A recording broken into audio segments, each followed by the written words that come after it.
രാജീവ് ചന്ദ്രശേഖർ ബിജെപിയുടെ കേരള അധ്യക്ഷനായതു മുതൽ പൊതുജനത്തിന് പാർട്ടി പുതിയ ദിശയിലാണ് ചലിക്കുന്നതെന്ന തോന്നൽ ഉണ്ടായിട്ടുണ്ട്. ഒരു പൂർണ്ണ രാഷ്ട്രീയക്കാരിൽ നിന്നും ഒരു രാഷ്ട്രീയക്കാരനും ടെക്നോക്രാറ്റുമായ രാജീവിലേക്ക് നേതൃത്വം മാറുമ്പോൾ സാങ്കേതിക വിദ്യയെ അടിസ്ഥാനമാക്കി നീങ്ങുന്ന ഒരു നാടിന്റെ പ്രത്യേകിച്ച് യുവജനങ്ങളുടെ വിലയിരുത്തലാകാം അത്. പക്ഷേ താൻ ടാർഗറ്റ് ഓറിയന്റഡ് ആണ് എന്ന് വ്യക്തമാക്കുകയാണ് രാജീവ് ചന്ദ്രശേഖർ. അദ്ദേഹത്തിന്റെ പ്രസ്താവനകളും പ്രസംഗങ്ങളും ഇതിലേക്കാണ് വിരൽ ചൂണ്ടുന്നത്. കൊച്ചിയിൽ നടന്ന കോഫി വിത്ത് RC എന്ന പരിപാടിയിൽ നഗരത്തിലെ വിവിധ മേഖലകളിൽ നിന്നുള്ള വിദഗ്ധരെ പങ്കെടുപ്പിക്കുവാൻ BJPക്ക് കഴിഞ്ഞു. കൊച്ചിയെ വികസിത കൊച്ചി ആക്കുവാനുള്ള തീരുമാനമാണ് പരിപാടി മുന്നോട്ട് വച്ച ഏറ്റവും പ്രധാനമായ നിർദ്ദേശം. ഈ പരിപാടിയിൽ അഭിപ്രായം പറഞ്ഞ ഓരോ വ്യക്തികളും കൊച്ചിയുടെ സമഗ്രമായ വികസനത്തെക്കുറിച്ച് മാത്രമാണ് സംസാരിച്ചത്.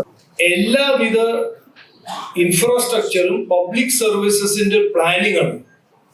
For example mobility planning.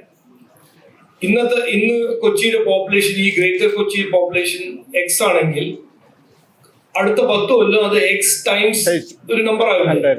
അപ്പോ mobility capacity, public transport capacity, ഞാൻ ഈ ഡീറ്റെയിൽ വരെ, crematorium capacity, veterinary capacity, hospital capacity, school capacity, ഈ മൈന്യൂട്ട് ഡീറ്റെയിൽ പോയില്ലെങ്കിൽ റോഡ് നന്നാവും, മെട്രോ നന്നാവില്ല.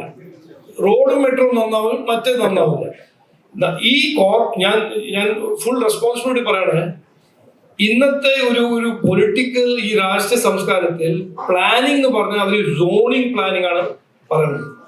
ഇവിടെ കൺസ്ട്രക്ഷൻ ചെയ്യാം, ഇവിടെ കൺസ്ട്രക്ഷൻ ചെയ്യാം. അതല്ല വേണ്ടത്. സോണിങ്ങും വേണം, മാസ്റ്റർ പ്ലാനിങ്, സിറ്റിസൻസിന്റെ സർവീസസിന് വേണ്ടി, ജനങ്ങളെ ജീവിക്കാൻ, അവര് ഒരു നന്നായി ജീവിക്കണം, അതിനു വേണ്ടി ഒരു പ്ലാനിങ് നടക്കണം. ലോ ആൻഡ് ഓർഡറും വേണം, police per capita, police station എത്ര ഈ മെട്രോപൊളിറ്റൻ റീജിയനില്, അങ്ങനെ. അതാണ് ഈ കോംപ്രഹെൻസീവ് പ്ലാനിങ്. പാർട്ടി തയ്യാറാണ്, ഒരു ഏജൻസിനെ കൊണ്ടുവരാനോ എന്ത് വേണമെങ്കിൽ തയ്യാറാണ്, ഞങ്ങൾ ചെയ്യാൻ തയ്യാറാണ്. ഇതിൽ ഞാൻ പറയാൻ ആഗ്രഹിക്കുന്നത്, ഇത് BJPന്റെ വികസിത കൊച്ചി മാത്രമാവാൻ പാടില്ല. അതുകൊണ്ടാണ് ഞാൻ അഭ്യർത്ഥിക്കുന്നത്, നിങ്ങൾ കോൺട്രിബ്യൂട്ട് ചെയ്താൽ ഇതൊരു സിറ്റിസൻസിന്റെ വികസിത കൊച്ചി ബ്ലൂ പ്രിന്റ് ആയിട്ട് മാറും. ഏതെങ്കിലും ഒരു സ്ഥലത്ത് മാത്രമായി ചെറിയ ചെറിയ വികസനങ്ങൾ ചുരുങ്ങുമ്പോൾ കൊച്ചി എന്ന പട്ടണത്തിന് ആവശ്യമായ സമഗ്രമായ വികസനം കടലാസിൽ ഒതുങ്ങുകയാണ്. ഇത്തരത്തിലുള്ള പല നടപ്പ് പദ്ധതികളുടെയും പ്രവർത്തനങ്ങൾ താൽക്കാലികവും ലക്ഷ്യബോധം ഇല്ലാത്തവയുമാണ്. അധികാരത്തിലിരിക്കുന്ന വ്യക്തികളുടെ താല്പര്യമനുസരിച്ച് പദ്ധതികൾ നടത്തുമ്പോൾ ആ പദ്ധതികൾ സ്വാഭാവികമായി ജനങ്ങൾക്ക് ഉപകാരപ്രദം ആകണമെന്നില്ല. അങ്ങനെയുള്ള പദ്ധതികളോടുള്ള ജനപ്രതിനിധികളുടെ പ്രത്യേക താല്പര്യത്തിന്റെ കാരണവും ജനങ്ങൾ മനസ്സിലാക്കിയിട്ടുണ്ട്. കോർപ്പറേഷനിലേക്ക് വരുന്ന വരുമാനവും അത് ചെലവഴിക്കുന്ന രീതിയും വിലയിരുത്തുമ്പോൾ ഏറ്റവും പ്രാഥമിക പരിഗണന കൊടുക്കേണ്ടതായ വിഷയങ്ങൾക്കാണോ കോർപ്പറേഷൻ പരിഗണന നൽകിയിരിക്കുന്നത് എന്ന കാര്യം വിശകലനം ചെയ്യണം. കേന്ദ്ര സർക്കാർ നൽകുന്ന ഫണ്ടും ഇവിടെ കൃത്യമായി ചിലവഴിക്കുവാൻ കോർപ്പറേഷന് സാധിക്കുന്നില്ല എന്നതും എടുത്തു പറയേണ്ട വിഷയം തന്നെയാണ്. നമ്മളെല്ലാവരും ഒറ്റക്കെട്ടായിട്ട് ഇതാണ് ഞങ്ങളുടെ കാഴ്ചപ്പാട്, ഞങ്ങൾക്ക് ഇതാണ് വേണ്ടത്. എന്നിട്ട് ഇലക്ഷന്റെ സമയത്ത് BJP ഇത് ഇംപ്ലിമെന്റ് ചെയ്യുകയാണെങ്കിൽ നിങ്ങൾക്ക് വോട്ട് തരും, അല്ല കോൺഗ്രസ് ഇംപ്ലിമെന്റ് ചെയ്യോ, ഓക്കെ എന്ന് പറഞ്ഞാൽ അവർക്ക് വോട്ട് കൊടുക്കുക. പിന്നെ ലെഫ്റ്റ് അങ്ങനെ അത് മെയ്ഡ് ഇൻ ചൈന എന്ന് പറഞ്ഞിട്ട് അവര് ചെയ്യാൻ ആഗ്രഹിച്ച അവർക്ക് വോട്ട് കൊടുക്കുക. അത് നിങ്ങൾ തീരുമാനിച്ചോളൂ. പക്ഷെ ഇവിടെ ഒരു കൺസെൻസസ് വേണം. കൊച്ചി, വികസിത കൊച്ചി എങ്ങനെയാവണം, ആ വികസിത കൊച്ചി എന്താവണം എന്ന് നമ്മൾ തീരുമാനിക്കുക.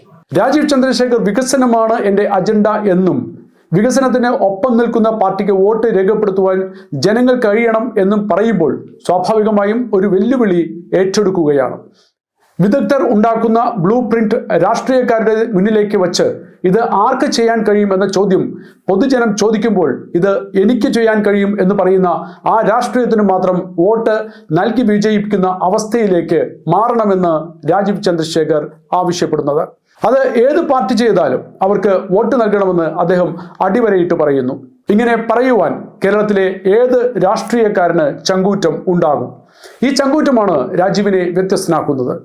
വികസനം കൊണ്ടുവരുവാൻ താൻ പ്രാപ്തനാണ് എന്ന് ഉറപ്പുള്ളത് കൊണ്ട് മാത്രമാണ് രാജീവ് ചന്ദ്രശേഖറിന് അങ്ങനെ പറയുവാൻ സാധിക്കുന്നത്. എനിക്ക് വോട്ട് തരൂ എന്നല്ല രാജീവ് പറയുന്നത്, മറിച്ച് ജനങ്ങൾക്ക് വികസനം എത്തിക്കുന്നവർക്ക് വോട്ട് നൽകൂ എന്ന് പറയുമ്പോൾ തിരഞ്ഞെടുക്കപ്പെട്ടാൽ വികസനം കൊണ്ടുവരുമെന്ന ഉറപ്പ് അദ്ദേഹം നൽകുകയാണ്. ഒരു ലക്ഷ്യം മുൻനിർത്തിയാണ് രാജീവ് ചന്ദ്രശേഖർ പ്രവർത്തിക്കുന്നത് എന്ന് വ്യക്തമാണ്.